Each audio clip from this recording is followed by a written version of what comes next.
슬프다. 주께서 어찌 그리 진노하사 딸 시온을 구름으로 덮으셨는가. 이스라엘의 아름다움을 하늘에서 땅에 던지셨으며 그의 진노의 날에 그의 발판을 기억하지 아니하셨도다. 주께서 야곱의 모든 거처들을 삼키시고 긍휼히 여기지 아니하셨으며 노아사 딸 유다의 견고한 성체들을 허물어 땅에 엎으시고 나라와 그 지도자들을 욕되게 하셨도다. 맹렬한 진노로 이스라엘의 모든 뿔을 자르셨으며 원수 앞에서 그의 오른손을 뒤로 거두어 들이시고 맹렬한 불이 사방으로 불사름같이 야곱을 불사르셨도다. 원수같이 그의 활을 당기고 대적처럼 그의 오른손을 들고 서서 눈에 드는 아름다운 모든 사람을 죽이셨으며 딸 시온의 장막에 그의 노를 불처럼 쏟으셨도다. 주께서 원수같이 되어 이스라엘을 삼키셨으며 그 모든 궁궐들을 삼키셨고 견고한 성들을 무너뜨리사 딸 유다의 근심과 애통을 더하셨도다. 주께서 그의 초막을 동산처럼 헐어버리시며 그의 절기를 폐하셨도다. 여호와께서 시온에서 절기와 안식일을 잊어버리게 하시며 그가 진노하사 왕과 제사장을 멸시하셨도다. 여호와께서 또 자기 제단을 버리시며 자기 성소를 미워하시며 궁전의 성벽들을 원수의 손에 넘기셨음에 그들이 여호와의 전에서 떠들기를 절기의 날과 같이 하였도다. 여호와께서 딸 시온의 성벽을 헐기로 결심하시고 줄을 띠고 무너뜨리는 일에서 손을 거두지 아니하사 성벽과 성곽으로 통곡하게 하셨음에 그들이 함께 쇠하였도다. 성문이 땅에 묻히며 빗장이 부서져 파괴되고 왕과 지도자들이 율법 없는 이방인들 가운데에 있으며 그 성의 선지자들은 여호와의 묵시를 받지 못하는도다. 딸 시온의 장로들이 땅에 앉아 잠잠하고 티끌을 머리에 덮어쓰고 굵은 배를 허리에 둘렀으며 예루살렘 처녀들은 머리를 땅에 숙였도다. 오늘 본문은 유다와 예루살렘을 향한 하나님의 진노가 마치 원수가 된 것처럼 혹독한 심판으로 몰아붙이기에 시인은 깊이 애통해하며 탄식하는 것을 보여주고 있습니다. 1절에서 5절까지를 보면 하나님의 진노의 대상이 시온, 이스라엘, 야곱의 모든 거처, 유다의 견고한 성체, 야곱, 딸 유다로 표현하고 있는 것을 보여줍니다. 즉 유다라는 국가적 차원에서 다루고 있습니다. 6절부터 7절까지는 파괴된 성전에 초점을 두고 8절부터 9절까지는 예루살렘의 무너진 성벽으로 시선이 옮겨지면서 탄식하고 있습니다. 9절과 10절은 왕과 지도자, 장로들, 딸 시온의 처녀들의 반응을 보여주고 있습니다.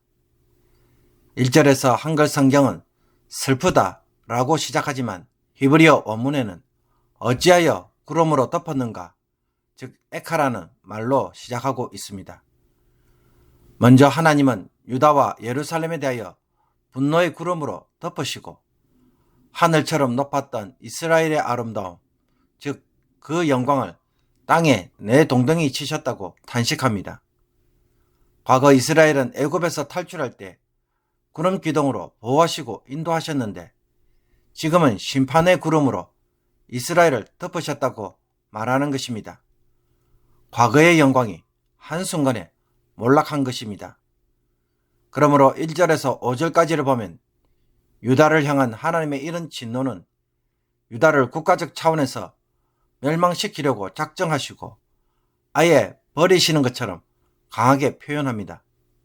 하나님은 야곱의 거처를 삼키시고 공일이 여기시지 않으시며 진노하시고 유다의 견고한 성체는 허물어 땅에 엎으시며 공일이 여기시지 않으시고 이스라엘의 모든 뿔, 즉 군사력을 꺾으셨으며 대적 앞에서 그의 오른손을 뒤로 거두시고 맹렬한 불이 사방을 집어 삼키듯이 야곱을 불태우셨습니다.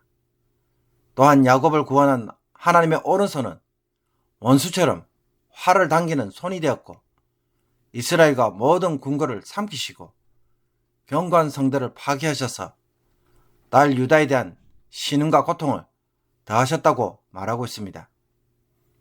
유다와 예루살렘의 멸망은 이전에 유대인들이 알고 있던 하나님의 모습과는 너무나 정반대의 모습을 보여주는 사건입니다. 그들은 감히 하나님이 어떻게 이와 같이 철저하게 망하도록 하실 것이라는 것을 상상조차 하지 못했습니다. 그래서 어떻게 하나님이 나에게 이렇게 하실 수 있지? 라는 말이 절로 나옵니다. 그들이 이렇게 생각하는 데는 이유가 있습니다. 성전과 언약궤는 하나님의 발판이었기 때문입니다. 언약궤는 하나님의 보좌입니다. 이 언약궤 위에 하나님이 임재하고 계시고 언약궤는 성전에 있습니다. 그래서 유대인들은 이 사실 때문에 예루살렘 성전은 결코 무너지지 않으며 예루살렘과 유다는 망할 수 없다고 생각한 것입니다. 그들은 이것을 안전보장으로 여긴 것입니다. 그런데 바벨론 군대가 쳐들어와서는 어떤 일이 일어난 것입니까? 잔혹하고 철저하게 파괴해서 예루살렘 성뿐만 아니라 성전까지 짓밟히도록 하나님이 내버려 두셨다는 것입니다. 마치 하나님은 예루살렘이 하나님의 처소라는 사실을 잊어버리신 것처럼 내버려 두신 것입니다. 그래서 6절과 7절로 이어지는 장면은 무엇을 보여줍니까? 하나님은 자신의 초막, 즉 성막을 동산처럼 허물어 버리셨습니다. 그러면 어떤 일이 일어납니까? 하나님과 이스라엘 백성들 사이에 단절이 일어납니다. 더 이상 그들 가운데 임재하시는 일이 없는 것입니다. 이것이 과연 이스라엘에게 있을 수 있는 일이라고 보십니까? 그리고 이런 상황에서 절기나 안식일이 무슨 의미가 있겠습니까? 하나님은 절기와 안식일을 폐하셨고 분노에 찬 저주를 왕과 제사장에게 퍼부으셨습니다. 또 하나님은 자신의 제단을 버리시고 자기 성소를 미워하시며 시온의 궁전 성벽들을 원수의 손에 넘기심으로 원수들이 성전에서 축제를 벌리는 일을 하게 하셨습니다. 이방인들이 성전의 기물을 약탈하고 신성 모독의 행위를 함으로써 성전을 욕되게 하는 일이었습니다. 어떻게 하나님이 자신의 성전을 이렇게 모욕당하도록 하셨을까요?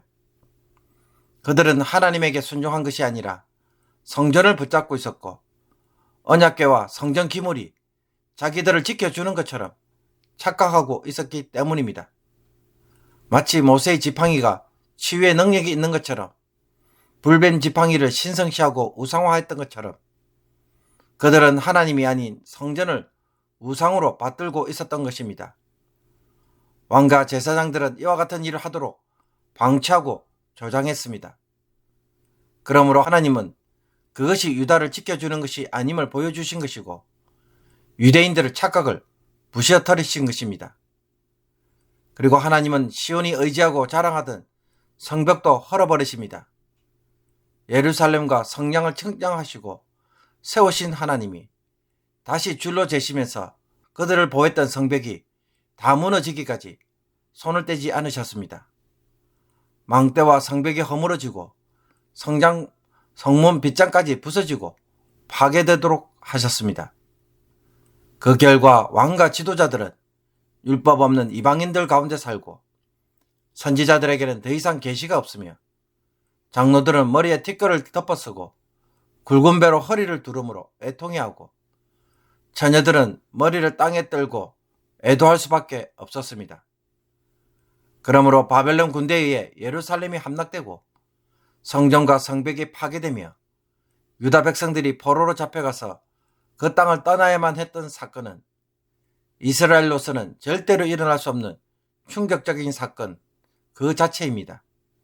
그래서 그들의 보기에는 마치 하나님이 그들을 버리시기로 작정하신 것처럼 원수처럼 공격하시고 언약을 파괴하시는 것처럼 보일 수밖에 없었습니다. 그들은 하나님의 성전에서 절기와 안식일을 지키고 제단이 있고 제사장이 있어서 하나님을 예배하는 일에 게으르지 않았는데도 이와 같은 일이 일어났기에 너무나 의아할 수밖에 없었습니다. 그러나 하나님 보시기에 그 예배는 어떤 예배입니까? 순종이 없는 예배입니다. 형식만 있는 예배입니다. 하나님이 양과 염소를 즐기십니까? 노래와 찬양으로 만족하시는 것입니까? 아닙니다. 그들의 마음에 하나님이 없기에, 하나님과 그 어떤 관계가 없기에 그 제물은 전부 껍데기에 불과했습니다. 하나님은 껍데기에 속지 않는 것입니다. 참된 예배가 없기에 그것은 모두 더러울 뿐입니다. 그러므로 과감하게 파괴하신 것입니다. 하나님이 떠나자 예루살렘 성벽은 하루아침에 허물어져 버렸고 유다는 원수들의 손에 넘어가서 조롱거리가 되었습니다. 지금까지 그들이 누렸던 안정과 영광은 실상 하나님이 뒤에서 지켜주심으로 누렸던 안전이고 영광이었던 것입니다. 그러므로 설마 하나님이 자신이 세운 백성, 성전, 절기와 예배를 스스로 폐하시겠는가 라고 생각하였지만 하나님은 이스라엘을 향하여 말씀하신 그대로 진노하셨고 심판하셨습니다. 언약 백성이라고 해서 심판에서 결코 제외되는 것이 아니었습니다. 하나님의 율법을 무시하고 불순종하며 세상의 것을 우상으로 섬기는 것에 대하여 하나님은 반드시 그 누구라도 심판으로 응답하시는 분이십니다. 하나님의 이런 단호한 심판은 자신의 임재처소인 성전마저도 파괴시키는 모습으로 보여주고 있는 것입니다.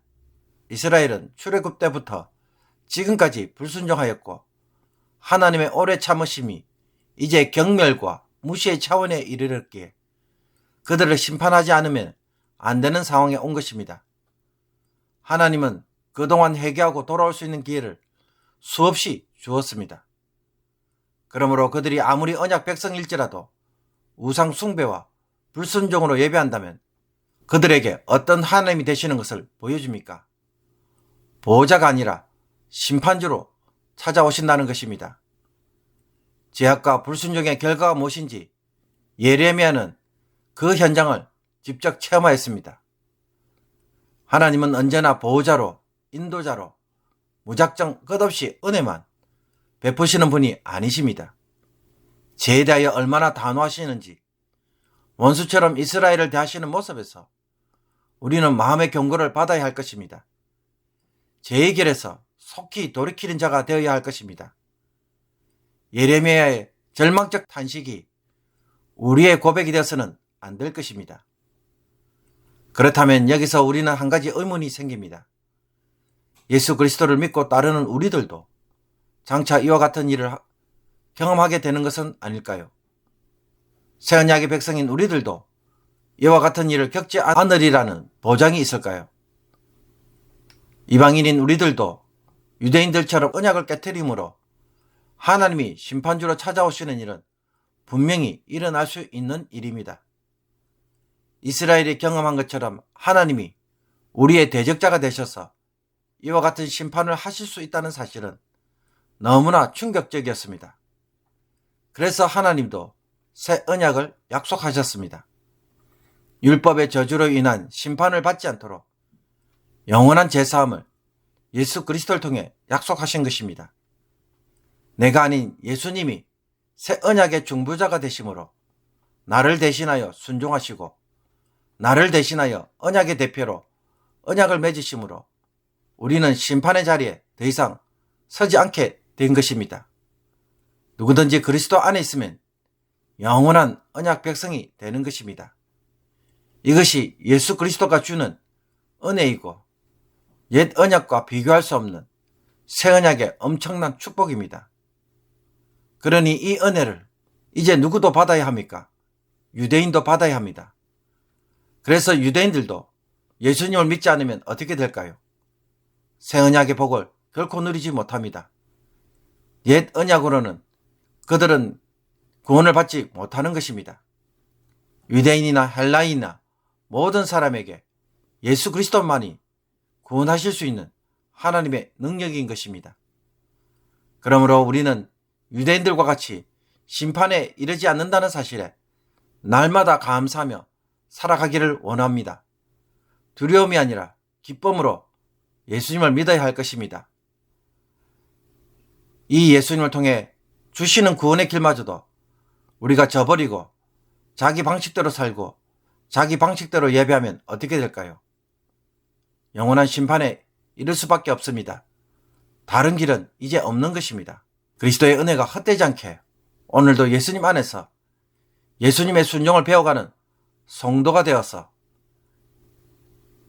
영원한 심판이 아닌 영원한 구원으로 이끌어 가시는 그리스도의 은혜를 온전히 누리기를 주님의 이름으로 축복합니다. 기도드리겠습니다. 죄에 대하여 심판자가 되시는 하나님, 하나님이 이스라엘 백성들을 애굽에서 구원하시며 보호자가 되실지라도 이스라엘 백성들이 죄악 가운데서 살고 율법에 불순종할 때 반드시 심판하시며 그 죄의 결과가 무엇인지 예루살렘의 멸망과 성전 파괴로 보여주신 것을 저희들이 깨닫고 자기를 살피는 자가 되게 하여 주시옵소서. 하나님이 보호자가 아닌 심판주가 되시지 않도록 날마다 죄를 멀리하는 자들이 되게 하옵소서. 마음이 강팍하여 듣고도 깨닫지 못하고 들어도 순종하지 않으며 순종이 없는 예배에서 안정과 평안을 찾는 악한 성도가 되지 않게 하여 주옵소서. 우리의 연약함을 아시기에 우리가 죄로 망하기를 원치 않으시기에 새 언약에 은혜를 주신 것을 참으로 감사합니다. 이 은혜 아래서 다시는 벗어나는 일이 없도록 날마다 그리스도를 의지하게 하여 주시고 그리스도께서 연약한 저희들을 오늘도 변화시켜 주시옵소서. 그리스도를 닮아갈 수 있도록 우리의 마음을 주장하여 주시며 그래서 하늘의 영광을 반드시 누리는 영원한 천국 백성이 되게 하여 주시옵소서. 예수 그리스도의 이름으로 기도합나이다. 아멘.